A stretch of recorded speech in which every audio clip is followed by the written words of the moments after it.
Suffering abides in weakness. That's all there is to it. Be it of any kind of suffering, indicates weakness in the person, whether it's emotional weakness or intellectual weakness, or weakness of health, weakness of anything. Any weakness is the cause of suffering. In this practice, when the awareness is widened, the resistance to unfoldment of pure consciousness, these resistances, they disappear. The resistance to unfoldment of pure consciousness is like the clouds hiding the sun. The sun is shining, it's there. Only due to the clouds, the barrier comes in between us and the sun, and we fail to see it. Pure consciousness is there, pure intelligence is there, it's there already. It doesn't have to be cultivated. Only the resistance is for its cognition, the resistance for its full utilization in the daily life. Those resistances have to go, and these resistances are stresses and strains. During meditation, as the mental activity becomes more refined, breathing becomes more refined, and with this metabolic rate becomes more refined, becomes less and less. The whole system receives deep rest. This deep rest automatically eliminates stresses and strains. So when the mind is opening to that unbounded pure awareness, the field of pure intelligence, simultaneously the body is losing stresses and strains, and thereby the clouds that were hindering the full use of inner creative intelligence in action, they begin to wither away. The system becomes purer, body becomes purer, mind becomes purer.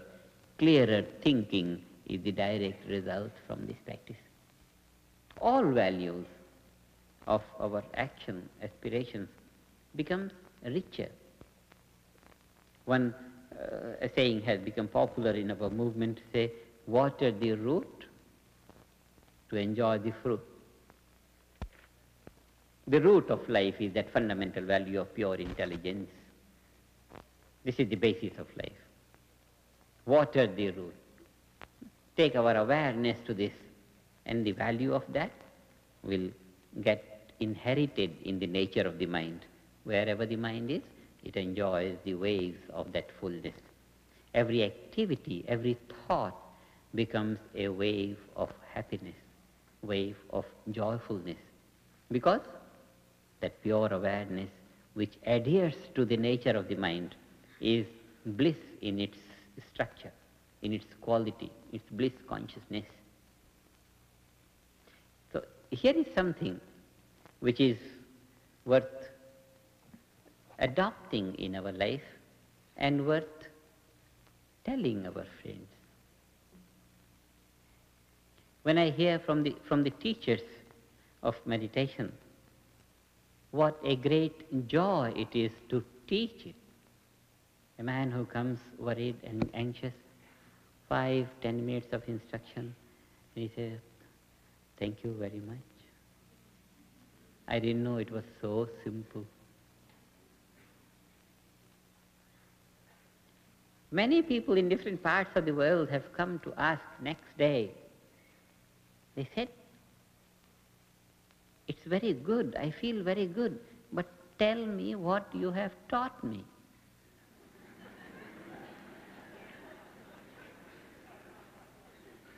Because whatever they were told, they knew they were not making any effort on it. Something effortless, but they know that they got up earlier today and it was so fresh, and didn't get upset on this or this, which was the daily routine. And now the effects are seen, but they don't know actually what they did during meditation. It came out to be so effortless, and because they did it in such an effortless manner, that's why they came to know, tell me what I did at that time, what you taught me. Such a natural procedure, something that is in accordance with our nature. We just spontaneously do it without even knowing what we are doing. Such a natural thing. So this knowledge has come from a complete comprehension of life. Life, which is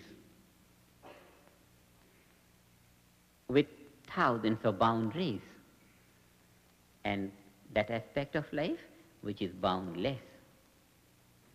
These two qualities, something that is relative, something that is within boundaries, something that is full of differences, and something which is non-different, unmanifest, lying underneath all the differences,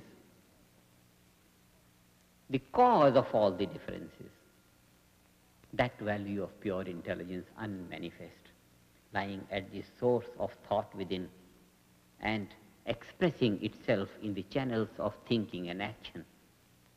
But as long as our awareness is not open to it, full value of it is not enjoyed in our thought and action. The technique is only to know it, only to bring it to our awareness and then stabilize it in our awareness for full use of it in daily life. And the principle of stabilizing, the principle of getting on to that level is effortless. The principle of stabilizing it so that it's never lost is like the principle of dyeing a cloth, coloring a cloth, white cloth, dipping it in yellow color, putting it to the sun. In the sun it fades away, but it doesn't fade away completely. And put it back to the color, put it back to the sun eats it up, the color enriches it.